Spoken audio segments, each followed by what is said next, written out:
ہر گروہ کے لیے ایک مدت مقرر ہے، پھر جب وہ مدت پوری ہو جاتی ہے تو پھر اس گروہ کی گرفت کے لیے ایک گھڑی بھر کی بھی تقدیم و تاخیر نہیں ہو سکتی۔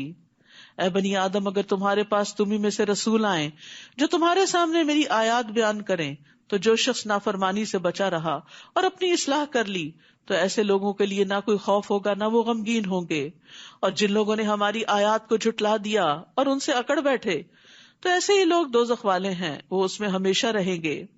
بھلا اس شخص سے بڑھ کر اور کون ظالم ہو سکتا ہے جو اللہ کے ذمے جھوٹ لگا دے، یعنی جو اللہ نے نہیں فرمایا وہ اللہ کی طرف سے پیش کرے، یا اس کی آیتوں کو جھٹلا دے، یعنی جو پیش کیا اس کو نہ مانے، جو نہیں پیش کیا اسے اللہ کا حکم بتائے۔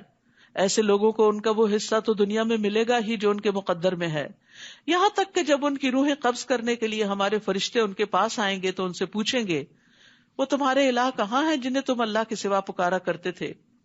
وہ جواب دیں گے، ہمیں کچھ یاد نہیں پڑتا، اپنے کیے کو بھول جائیں گے۔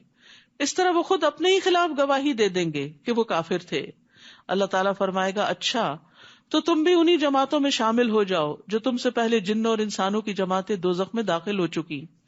جب بھی کوئی جماعت دوزخ میں داخل ہوگی تو اپنی پیش رو جماعت پر لعنت کرے گی، یہاں تک کہ جب سب کی سب جماعتیں دوزخ میں جمع ہو جائیں گی تو ہر پچھلی جماعت اپنے سے پہلے والی جماعت کے متعلق کہے گی، ہمارے رب یہ وہ لوگ ہیں جنہوں نے ہمیں گمراہ کیا تھا، لہٰذا ان کو آگ کا دگنا عذاب دے۔ اللہ تعالیٰ فرمائے گا، تم سبھی کے لیے دگنا ہے، لیکن یہ بات تمہاری سمجھ میں نہیں آ رہی کیونکہ وہ تمہیں بھٹکانے کا سبب بنے اور تم دوسروں کو بھٹکانے کا۔ اور پہلی جماعت پچھلی کے متعلق کہے گی، آخر تمہیں ہم پر کون سی برتری حاصل ہے کہ تمہیں اکہرا عذاب ہو اور ہمیں دوہرا؟ لہٰذا تم بھی جو کچھ کرتے رہے ہو اس کے عذاب کا مزہ چکھو۔ بے شک وہ لوگ جنہوں نے ہماری آیات کو جھٹلایا اور ان سے اکڑ بیٹھے، ان کے لیے نہ تو آسمان کے دروازے کھولے جائیں گے، یعنی ان کی روحیں اوپر نہیں جا سکتی، واپس پٹخائی جاتی ہیں اسفل سافلین میں، اور نہ وہ جنت میں داخل ہو سکیں گے حتیٰ کہ اونٹ سوئی کے ناکے میں داخل ہو جائے، اور یہ تو پاسبل ہی نہیں۔ اور ہم مجرموں کو ایسی ہی سزا دیا کرتے ہیں، ان کے لیے بچھونا بھی جہنم کا ہوگا اور اوپر سے اوڑھنا بھی جہنم کا، اور ہم ظالموں کو ایسی ہی سزا دیا کرتے ہیں۔ البتہ وہ لوگ جو ایمان لائے اور نیک اعمال کیے اور ہم ہر شخص کو اس کی طاقت کے مطابق ہی مکلف بناتے ہیں، تو یہی لوگ اہل جنت ہیں جس میں وہ ہمیشہ رہا کریں گے۔ ان اہل جنت کے دلوں میں اگر ایک دوسرے کے خلاف کچھ کدورت ہوگی تو ہم اسے نکال دیں گے۔ یہ ہے جنت کی اصل خوبصورتی، دل صاف ہوں گے، دلوں میں ایک دوسرے کے لیے محبت ہوگی۔ یاد رکھیے، جس گھرانے میں ایک دوسرے کے لیے محبت ہوتی ہے، وہ کٹیا بھی ہو، وہ جھونپڑی بھی ہو، وہ بڑی وسیع ہوتی، اس میں بڑی خیر ہوتی، اسے بڑا لطف ہوتا ہے۔ اور بڑے بڑے مینشنز میں اگر لوگ اپنے اپنے کمروں میں ہی بند ہو کر رہیں اور کوئی کسی سے بات نہ کرے، کوئی کسی کو دیکھ کے مسکرائے نہیں، سلام نہیں کرے، تو وہ گھر تنگ ہوتے ہیں۔ تو جنت کی خاص خوبی یہاں بتائی گئی، اگر ایک دوسرے کے خلاف کچھ کدورت ہو گئی تو ہم اسے نکال دیں گے۔ دنیا میں رہتے ہوئے کوئی نہ کوئی مس انڈرسٹینڈنگ ہو ہی جاتی ہے، کوئی غلط فہمی ہو جاتی ہے کہ انسان اچھے بھلے انسان کے بارے میں کوئی بری رائے رکھتا ہے، تو وہ بھی نکال دی جائے گی۔ جب پل صراط پار کر لیں گے تو جنت میں جانے سے پہلے ایک اور پل آئے گا، قنطرہ جس کو کہتے ہیں، اس پر لوگوں کو مہذب کیا جائے، حذبوا ونقوا، صاف ستھرا کیا جائے گا اندر سے باہر سے، کیونکہ میدان حشر کی طویل قیام اور تھکاوٹ اور وہ ساری چیزیں ختم کر کے پھر وہ جنت میں داخل کیے جائیں گے، اندر سے بھی صاف باہر سے بھی صاف۔ اور یہیں پر اعراف ہے جس کا آگے ذکر آ رہا ہے۔ اور وہ کہیں گے، تعریف تو اللہ ہی کے لیے ہے جس نے ہمیں یہ جنت کی راہ دکھائی۔ اللہ اگر ہمیں یہ راہ نہ دکھاتا تو ہم کبھی یہ راہ نہ پا سکتے تھے، اور یہ قرآن یہی جنت کی راہ دکھاتا ہے۔ ہمارے رب کے رسول واقعی حق لے کر آئے، اس وقت انہیں آواز آئے گی، ندا آئے گی، ان تلکم الجنت اورثتموها بما کنتم تعملون، تم اس جنت کے وارث بنائے گئے ہو اور یہ ان نیک اعمال کا بدلہ ہے جو تم دنیا میں کرتے تھے۔ جنت کے لیے نیک عمل چاہیے، جنت میں جانے کے لیے یہی کرنسی اور یہی ٹکٹ کام آئے گا، اور نیک اعمال اللہ کی توفیق سے ملتے ہیں، اور یہ اللہ کا احسان ہوتا ہے کہ کسی کو ہدایت اور ایمان نصیب کرے، اسی لیے جنت والے اللہ کی طرف اس کو منسوب کریں گے۔ اور اہل جنت دوزخیوں کو پکار کر پوچھیں گے، ہم نے تو ان وعدوں کو سچا پا لیا جو ہم سے ہمارے رب نے کیے تھے، کیا تم سے تمہارے رب نے جو وعدے کیے تھے تم نے بھی انہیں سچا پایا؟ وہ جواب دیں گے ہاں ہم نے بھی سچا پایا. پھر ان کے درمیان ایک پکارنے والا پکارے گا کہ ظالموں پر اللہ کی لعنت ہو. وہ لوگ جو اللہ کی راہ سے روکتے اور اس میں کجی پیدا کرنا چاہتے تھے اور آخرت کے منکر تھے.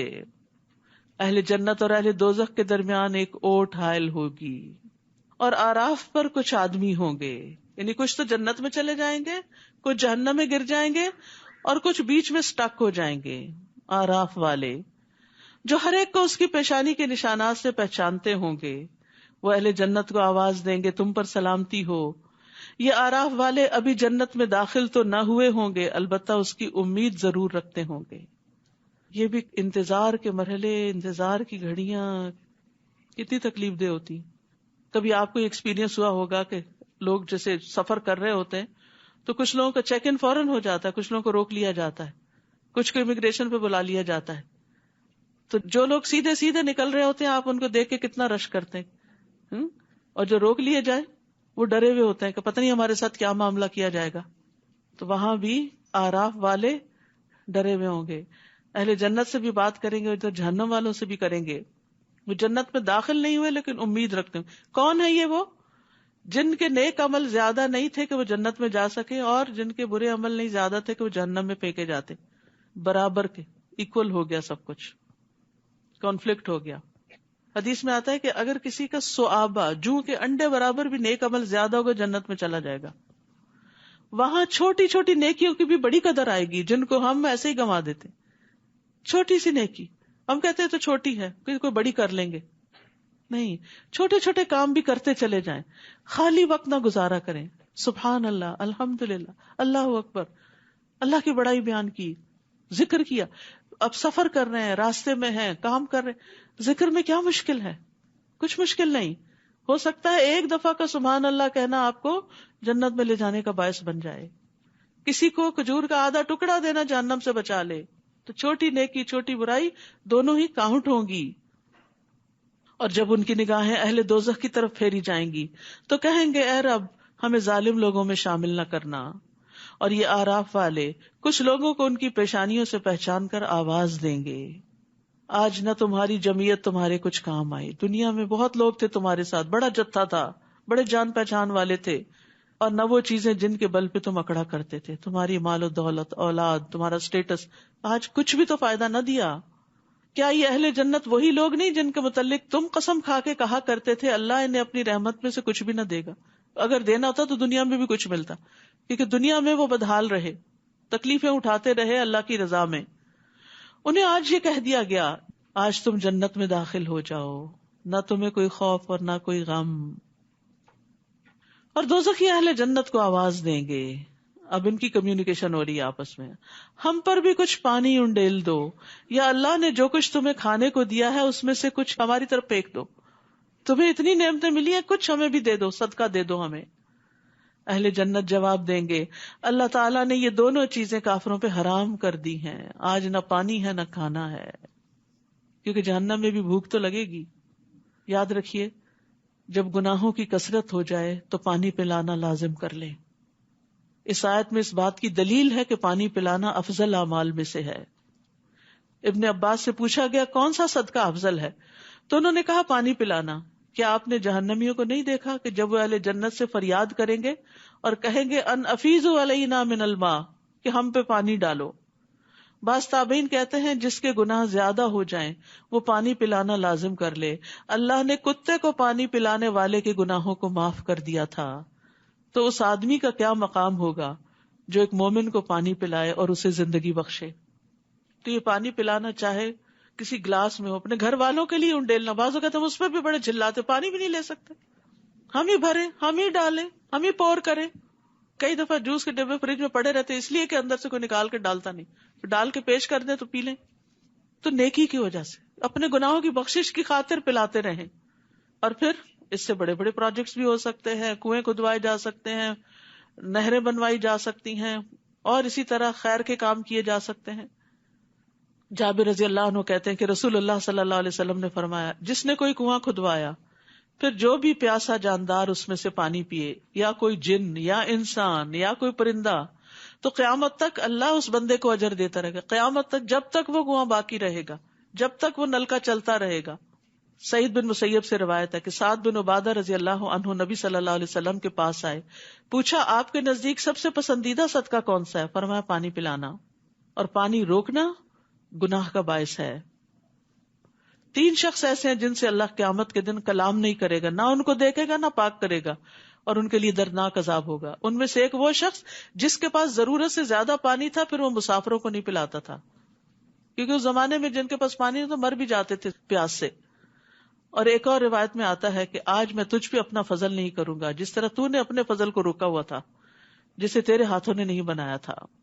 تو وہ جنہوں نے اپنے دین کو کھیل اور تماشا بنا رکھا تھا اور دنیا کی زندگی نے انہیں دھوکے میں ڈال رکھا تھا، لہٰذا آج ہم انہیں ایسے ہی بھلا دیں گے جیسے انہوں نے اس ملاقات کے دن کو بھلا رکھا تھا اور ہماری آیتوں کا انکار کیا کرتے تھے. ہم ان لوگوں کے پاس ایسی کتاب لائے ہیں جسے ہم نے علم کی بنا پر مفصل بنا دیا ہے. علم کی بنا پر مفصل ہے. یہ کتاب ان لوگوں کے لیے ہدایت اور رحمت ہے جو ایمان لاتے ہیں. ایمان والوں کی تو محبت ہے اس کتاب سے، اور وہ اس کو پڑھنا چاہتے ہیں، سمجھنا چاہتے ہیں، اس کے ساتھ زندگی بسر کرنا چاہتے ہیں. یہ لوگ بس اب اس کے انجام کا انتظار کر رہے ہیں جس کا پتہ یہ کتاب دے رہی ہے. جس دن اس کا انجام سامنے آ جائے گا تو جن لوگوں نے پہلے کتاب کو بھلا رکھا تھا وہ کہیں گے واقعی ہمارے پاس رسول حق بات لے کر آئے تھے، پھر اب کیا ہمارے لیے کوئی سفارشی ہیں جو ہماری سفارش کرے، یا ہمیں دنیا میں واپس ہی بھیج دیا جائے تاکہ جو کام ہم کرتے رہے اس کے علاوہ دوسری قسم کے کام کریں. ان لوگوں نے اپنے آپ کو خسارے میں ڈال دیا، اور جو کچھ بھی وہ باتیں بنایا کرتے تھے انہیں کچھ یاد نہ رہے گی. ان ربکم اللہ الذی خلق السماوات والارض فی 6 ایام ثم استوى علی العرش. یقیناً تمہارا رب وہ اللہ ہے جس نے آسمانوں اور زمین کو 6 دن میں پیدا کیا، پھر اپنے عرش پر قرار پکڑا. وہی رات کو دن پر ڈھانک دیتا ہے، پھر دن رات کے پیچھے دوڑا چلا آتا ہے، اور سورج، چاند، ستارے سب چیزیں اللہ کے حکم کے تابع ہیں. یاد رکھو اسی نے پیدا کیا تو حکم بھی اسی کا چلے گا. یہ ساری مخلوق، یہ ساری کائنات اس کی ہے، ان سب پہ اسی کا حکم چلتا، وہی چلا رہا ہے ان سب کو. تو بندے کو بائی چوائس اپنے اوپر اللہ کا حکم نافذ کرنا چاہیے. بڑا بابرکت ہے اللہ جو سارے جہانوں کا رب ہے. اپنے رب کو گڑ گڑاتے ہوئے اور چپکے چپکے پکارو، یقیناً وہ حد سے بڑھنے والوں کو پسند نہیں کرتا. تو دعا کے بھی آداب ہیں. دعا میں وہ طریقے اختیار نہیں کرنے چاہیے کہ جو سنت سے ثابت نہیں. تضرع کا مطلب ہوتا ہے اللہ کے سامنے ذلت اور عاجزی اختیار کرنا. اللہ میں بہت گناہ گار ہوں، اپنے گناہوں کا اقرار کرتے ہوئے دعائیں مانگنا. اور خفیہ کا مطلب ہے چھپ چھپ کے رونا اور چھپ چھپ کے دعائیں کرنا، کیونکہ ریاکاری کرنے والوں کو اللہ کی ربوبیت پہ یقین نہیں ہوتا. اور منافقین تو دھوکہ دے رہے ہوتے، لوگوں کے سامنے ٹسوے بہاتے اور لوگوں کو یقین دلاتے ہیں ہم بڑے نیک ہیں، حالانکہ اکیلے میں نہ کبھی روئے اور نہ کبھی ایسی دعائیں مانگی. تو چھپ کر رب کو پکارنے کی بات کی جا رہی ہے. حسن بن ابی حسن کہتے ہیں ہم نے ایسے لوگوں کا زمانہ پایا جس میں زمین پر عمل کرنے والے جب اپنے عمل کو چھپانے کی قدرت رکھتے تھے تو اپنے عمل کو کبھی ظاہر نہیں کرتے تھے، اور وہ دعاؤں میں بہت محنت کرتے لیکن کوئی ان کی آواز نہیں سنتا تھا. یہ ان کے اور ان کے رب کے درمیان سرگوشیاں ہوتی تھی. دل ہی دل میں پکارو، چپ کے پکارو، گڑ گڑا کے پکارو، رو کے پکارو، چھپ کے پکارو، تاکہ آپ کا اور اپنے رب کا ایک 1-on-1 کنیکشن ہو. اور زمین میں حالات کی درستگی کے بعد ان میں بگاڑ پیدا نہ کرو، اور اللہ کو خوف اور امید سے پکارو. یعنی دعا مانگتے ہو مایوس نہ ہو، امید بھی ہو اور ڈر بھی ہو کہ کہیں میرے کوئی گناہ نہ رکاوٹ بنے. یقیناً اللہ کی رحمت نیک کردار لوگوں سے قریب ہے، محسنین کے قریب ہے. تو یاد رکھیے ایمان، تقوی، احسان، اس کی وجہ سے رحمتیں اور برکتیں ملتی ہیں. وہی تو ہے جو اپنی رحمت بارش سے پیشتر ہواؤں کو خوشخبری کے طور پہ بھیجتا ہے، حتیٰ کہ وہ ہوائیں بھاری بادلوں کو اٹھا لاتی ہیں تو ہم ان بادلوں کو کسی مردہ علاقے کی طرف چلاتے ہیں، پھر اس سے بارش برساتے ہیں تو اسی مردہ زمین سے ہر طرح کے پھل نکالتے ہیں.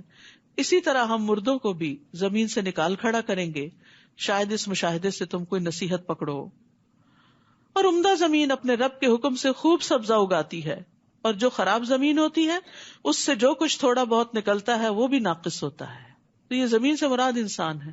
اچھے انسانوں سے بڑے پیمانے پہ خیر پھوٹتی ہے، اور جن کے اندر شر ہوتا ہے وہ چھوٹی سی خیر کرتے ہیں تو اس میں بھی کچھ شر چھپا ہوا ہوتا ہے. اسی طرح ہم اپنی آیات کو مختلف طریقوں سے ان لوگوں کے لیے بیان کرتے ہیں جو شکر بجا لاتے ہیں. لقد ارسلنا نوحا الی قومہ، ہم نے نوح علیہ السلام کو اس کی قوم کی طرف بھیجا. ہر نبی اپنی قوم کی طرف بھیجا گیا. تو اس نے کہا اے میری قوم، اللہ کی عبادت کرو جس کے بغیر تمہارا کوئی الہ نہیں. میں تم پر ایک بڑے دن کا عذاب واقع ہونے سے ڈرتا ہوں. اس کی قوم کے سرداروں نے کہا ہم تو تمہیں سری گمراہی میں دیکھتے ہیں. اس نے کہا برادران قوم، میں گمراہی میں پڑا ہوا نہیں، بلکہ میں تمام جہانوں کے رب کا رسول ہوں. میں تمہیں اپنے رب کے پیغامات پہنچاتا ہوں اور تمہاری خیر خواہی کر رہا ہوں. یہ ہوتا ہے پیغمبروں کا طریقہ کہ مخالفین کی بھی خیر خواہی کرتے ہیں، کیونکہ جو کچھ مجھے اللہ کی طرف سے معلوم ہے اسے تم نہیں جانتے. تو دو صفات ایسی ہیں جو داعی کے اندر ہونی چاہیے، اللہ کی طرف بلانے والے کے اندر. اگر وہ ان سے اپنے آپ کو آراستہ کر لے تو اس کے کام میں قبولیت اور برکت ہوتی ہے. نمبر 1 لوگوں کی سچی خیر خواہی، اور نمبر 2 علم. دل میں آپ لوگوں کے خیر خواہ ہوں، ان کی تنقید کے باوجود ان کی خیر خواہی کرتے رہے. وہ آپ کو تکلیف بھی دیں پھر بھی آپ ان کا بھلا سوچتے رہیں، ان کے لیے دعائیں کرتے رہیں. اور دوسرا یہ کہ جو چیز بتا رہے ہیں اس کے بارے میں صحیح طور پر علم بھی ہو، جان کر، علم حاصل کر کے. کیا تمہیں اس بات پر تعجب ہے کہ تمہارے پاس نصیحت تمہارے رب کی طرف سے ایک ایسے آدمی کے ذریعے آئی ہے جو تمہیں میں سے ہے، تاکہ وہ تمہیں برے انجام سے ڈرائے اور تم نافرمانی سے بچو تاکہ تم پہ رحم کیا جائے. چنانچہ انہوں نے نوح کو جھٹلا دیا تو ہم نے نوح کو اور اس کے ساتھیوں کو جو کشتی میں سوار تھے بچا لیا، اور ان لوگوں کو غرق کر دیا جنہوں نے ہماری آیات کو جھٹلایا تھا. بلا شبہ وہ اندھے لوگ تھے، سب کچھ دیکھتے ہوئے بھی سمجھ نہیں رہے تھے. اور قوم عاد کی طرف ہم نے ان کے بھائی ہود کو بھیجا علیہ السلام. اس نے اپنی قوم کے لوگوں سے کہا اللہ کی عبادت کرو جس کے بغیر تمہارا کوئی الہ نہیں. کیا تم اللہ سے ڈرتے نہیں ہو؟ یعنی اس کو چھوڑ کے کسی اور کی طرف متوجہ ہوگے تو کل اس کے سامنے جا کر کیا جواب دو گے؟ اس کی قوم کے کافر سرداروں نے کہا ہم تو تجھے کم عقل آدمی دیکھتے ہیں اور ہمارا خیال ہے کہ تم جھوٹے ہو. سبحان اللہ. اللہ سبحانہ و تعالی اپنی مخلوق میں سے بہترین لوگوں کو چنتا ہے نبوت کے لیے. وہ جو اللہ کی نگاہ میں اتنے اچھے، وہ لوگوں کی نگاہ میں اتنے حقیر ہو گئے کہ وہ اللہ کا پیغام ان کو پہنچا رہے. تو اس سے دائی کو بہت حوصلہ ملتا ہے کہ اگر اللہ کے بہترین بندوں کو لوگوں نے اس طرح کے نام دیے کہ ہم تجھے کم عقل دیکھتے ہیں، انا لنراک فی صفاہا، اور ہم آپ کو جھوٹا خیال کرتے ہیں. حالانکہ نبوت کی شرائط میں سے ایک یہ کہ نبی ہمیشہ سچ بولتا ہے، صادق اور امین ہوتا ہے. تو پھر اگر ہمیں کوئی جھوٹا کہہ دے اور اگر ہمیں کوئی بے وقوف کہہ دے تو ہمیں مائنڈ نہیں کرنا چاہیے، کیونکہ ہم سے زیادہ اچھے لوگوں کو کہہ دیا گیا تھا. پھر بھی انہوں نے اپنا کام جاری رکھا، پھر بھی انہوں نے خیر خواہی کی، پیچھے نہیں ہٹے. ہود علیہ السلام نے کہا اے میری قوم، میں نادان نہیں ہوں بلکہ میں تو جہانوں کے رب کا رسول ہوں. یہ ہے انبیاء کے اخلاق. قوم نے کہا ہم تجھے بے وقوف سمجھتے ہیں، انہوں نے کہا میں بے وقوف نہیں ہوں. بس سٹاپ، فل سٹاپ. یہ نہیں کہا بلکہ تم بے وقوف، یہ نہیں کہا. ابلغکم رسالات ربی وانا لکم ناصح امین، میں تمہیں اپنے رب کے پیغامات پہنچاتا ہوں اور تمہارا امین اور خیر خواہ ہوں. کیا تم اس بات پر تعجب کرتے ہو کہ تمہارے رب کی طرف سے تمہارے پاس نصیحت ایک ایسے آدمی کے ذریعے آئی ہے جو تمہیں میں سے ہے، تاکہ وہ تمہیں برے انجام سے ڈرائے. اور اللہ کا یہ احسان یاد کرو جب اس نے تمہیں قوم نوح کے بعد زمین کا جانشین بنایا اور تمہیں خوب تنومند یعنی طاقتور بنایا. بس اللہ کی نعمتوں کو یاد کرو تاکہ تم فلاح پاؤ. وہ کہنے لگے کیا تو ہمارے پاس اس لیے آیا ہے کہ ہم ایک اللہ ہی کی عبادت کریں اور جنہیں ہمارے آباء و اجداد پوچھتے رہے انہیں چھوڑ دیں؟ یہ تھا ان کی گمراہی کا سبب. کوئی دلیل نہیں سوائے اس کے کہ باپ دادا کے پیچھے چلیں گے. یاد ہے دنیا کے معاملات میں ہم باپ دادا کے پیچھے کوئی نہیں چلتے. ہم میں سے کون ہے جو دادی والے کپڑے پہنتا ہے آج یا نانی والے کھانے پکاتا ہے؟ دنیا کے معاملات میں ہم ایڈوانس ہو گئے، نئی نئی چیزیں سیکھی، نئے نئے تجربے کیے، نئے نئے کام کیے. اور دین کے معاملے میں فرسودہ رسمیں، پرانے طریقے، باپ دادا کے طریقے. عجب منطق ہے. اور جنہیں ہمارے آباء و اجداد پوچھتے رہے انہیں چھوڑ دیں؟ اگر تو سچا ہے تو جس عذاب کی تو دھمکی ہمیں دیتا ہے وہ لے آ. ہود نے کہا علیہ السلام تمہارے رب کی طرف سے تم پر عذاب اور اس کا غضب ثابت ہو چکا ہے. کیا تم مجھ سے ایسے ناموں کے بارے میں جھگڑا کرتے ہو جو تم نے اور تمہارے آباء و اجداد نے رکھ لیے ہیں؟ یعنی خود بخود تم نے ان سے کچھ خوبیاں منسلک کر دی، بتوں کو اپنا حاجت روا سمجھ لیا، جیسے آج مسلمانوں نے اللہ کے نیک بندوں کو اپنا حاجت روا بنا رکھا ہے کہ وہ مشکل کشا ہے، وہ گنج بخش ہے اور وہ فلاں ہے. تو یہ تو خود بخود تم نے نام دے دیے جن کے لیے اللہ نے کوئی سند نہیں اتاری. سو اب تم بھی انتظار کرو اور میں بھی تمہارے ساتھ انتظار کرتا ہوں. پھر ہم نے اسے اور اس کے ساتھیوں کو اپنی مہربانی سے بچا لیا اور ان لوگوں کی جڑ کاٹ دی جنہوں نے ہماری آیات کو جھٹلایا تھا اور ایمان لانے والے نہیں تھے. اور سمود کی طرف ان کے بھائی صالح کو بھیجا علیہ السلام. اس نے اپنی قوم کے لوگوں سے کہا، اللہ کی عبادت کرو جس کے بغیر تمہارا کوئی الہ نہیں. تمہارے پاس تمہارے رب کی طرف سے واضح معجزہ آ چکا ہے. یہ اللہ کی اونٹنی تمہارے لیے معجزہ ہے. وہ اونٹنی ایک چٹان سے نکلی تھی، انہوں نے معجزہ مانگا تھا، اللہ نے بھیج دیا. اللہ کی زمین پر اسے چرنے دو اور اسے برے ارادے سے ہاتھ نہ لگاؤ ورنہ ایک دردناک عذاب تمہیں آ لے گا، کیونکہ وہ ان کا سارا پانی پی جاتی تھی. معجزہ مانگ کے پھنس گئے. اور وہ وقت یاد کرو جب قوم عاد کے بعد اللہ نے تمہیں جانشین بنایا، یعنی زمین میں تمہیں اٹھایا، تمہیں بسایا، تمہیں ترقی دی، تمہیں اس علاقے میں آباد کیا. تم زمین کے ہموار میدانوں میں محلات بناتے ہو اور پہاڑوں کو تراش تراش کر گھر بنا لیتے ہو. اتنا زبردست آرکیٹیکچر اور کنسٹرکشن کا طریقہ تھا ان کا. لہٰذا اللہ کے احسانات کو یاد کرو، یعنی جس نے تمہیں عقل، سمجھ اور یہ وسائل، ریسورسز اور ان کو استعمال کرنے کے طریقے سکھائے، اور زمین میں فساد نہ مچاتے پھرو. ہود علیہ السلام کی قوم کے متکبر سرداروں نے ان کمزور لوگوں کو جو ان میں سے ایمان لا چکے تھے کہا، کیا تم جانتے ہو کہ صالح اپنے رب کا رسول ہے؟ یعنی تم کیوں مان گئے ہو؟ تم کیوں صالح کے پیچھے جا رہے ہو؟ تمہارے پاس کیا دلیل ہے؟ یعنی ان سے جھگڑنے لگے. وہ کہنے لگے، جو کچھ اسے دے کر بھیجا گیا ہم تو اس پر ایمان رکھتے ہیں. متکبر کہنے لگے، جس بات پر تم ایمان لانے والے ہو ہم اسے ماننے والے نہیں. سمجھنے کی، جاننے کی کوشش ہی نہیں کی تو ایمان کہاں سے آتا؟ چنانچہ انہوں نے اونٹنی کی کونچیں کاٹ ڈالی اور اپنے رب کے حکم سے سرتابی کی اور کہنے لگے، صالح اگر تو رسول ہے تو جس عذاب کی تو ہمیں دھمکی دیتا ہے وہ لے آ. کیا حوصلہ تھا ان لوگوں کا، کیا اکڑ تھی، کیا تکبر تھا کہ اپنے لیے عذاب مانگا. آخر انہیں زلزلے نے آ لیا اور وہ اپنے گھروں میں اوندھے پڑے کے پڑے رہ گئے. بڑی بڑی عمارتیں انہیں کے اوپر گر پڑی. پھر صالح یہ کہتے ان کے ہاں سے چلے گئے، اے قوم، میں نے تمہیں اپنے رب کا پیغام پہنچا دیا تھا اور تمہاری خیر خواہی بھی کی، لیکن تم تو خیر خواہی کرنے والوں کو پسند ہی نہیں کرتے. اور لوط نے جب اپنی قوم سے کہا علیہ السلام، تم بے حیائی کا وہ کام کرتے ہو جو تم سے پہلے اہل دنیا میں سے کسی نے بھی نہیں کیا. تم شہوت رانی کے لیے عورتوں کو چھوڑ کر مردوں کے پاس آتے ہو. تم تو حد سے بڑے ہوئے لوگ ہو. یعنی عجیب و غریب خواہشات تھی ان کی. اور اس کی قوم کو اس کے سوا کوئی جواب بن نہ پایا کہ انہوں نے یہ کہہ دیا، اپنی بستی سے انہیں نکال دو، یہ لوگ بڑے پاک باز بنتے ہیں. یعنی نصیحت کرنے والوں کو ہی ختم کر دو تاکہ کوئی برا بھلا کہے ہی نہ، کیونکہ وہ اپنے برے اعمال پہ فخر کرتے تھے اور نیک لوگوں کا مذاق اڑاتے. یہ بری قوموں کا یہی حال ہوتا ہے کہ وہ نیکی کرنے والوں کو بے وقوف سمجھتے ہیں اور جن گناہوں کی گندگی میں وہ گرفتار ہوتے ہیں اس پہ فخر کرتے ہیں. چنانچہ ہم نے لوط اور اس کے اہل خانہ کو بچا لیا بجز اس کی بیوی کے کہ وہ باقی ماندہ ہلاک ہونے والوں میں سے تھی، کیونکہ اس کی ہمدردیاں اس بری قوم کے ساتھ تھی. تو جو جس کے ساتھ محبت کرتا ہے اسی کے ساتھ اٹھتا ہے. اور اس قوم پر پتھروں کی بارش برسائی، بس دیکھ لیجئے کہ مجرموں کا انجام کیسا ہوا. اور اہل مدین کی طرف ہم نے ان کے بھائی شعیب کو بھیجا علیہ السلام. اس نے کہا، اے میری قوم، اللہ کی عبادت کرو، تمہارے لیے اس کے سوا کوئی الہ نہیں. تمہارے پاس تمہارے رب کی طرف سے ایک واضح دلیل آ چکی ہے، لہذا ناپ اور تول پورا رکھا کرو اور لوگوں کو ان کی چیزیں کم نہ دیا کرو. لین دین میں ڈنڈی مارتے تھے. اور زمین میں اصلاح ہو جانے کے بعد اس میں بگاڑ پیدا نہ کرو. یہی بات تمہارے لیے بہتر ہے اگر تم واقعی مومن ہو. اور زندگی کی ہر راہ پر رہزن بن کر نہ بیٹھ جاؤ کہ لوگوں کو دھمکاتے پھرو، اور جو شخص اللہ پر ایمان لائے اسے اس کی راہ سے روکنے لگو.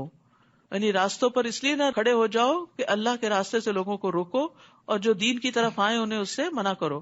اور اس سیدھی راہ میں کجی کے درپے ہو جاؤ.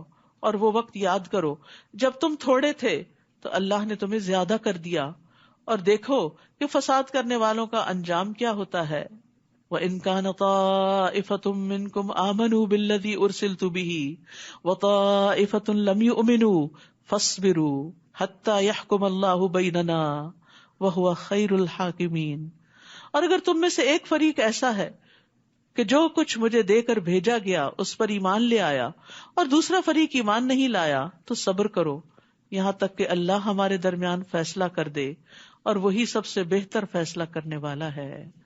وآخر دعوانا ان الحمد للہ رب العالمین. سبحانک اللہم وبحمدک اشہد ان لا الہ الا انت استغفرک واتوب الیک. السلام علیکم ورحمۃ اللہ وبرکاتہ.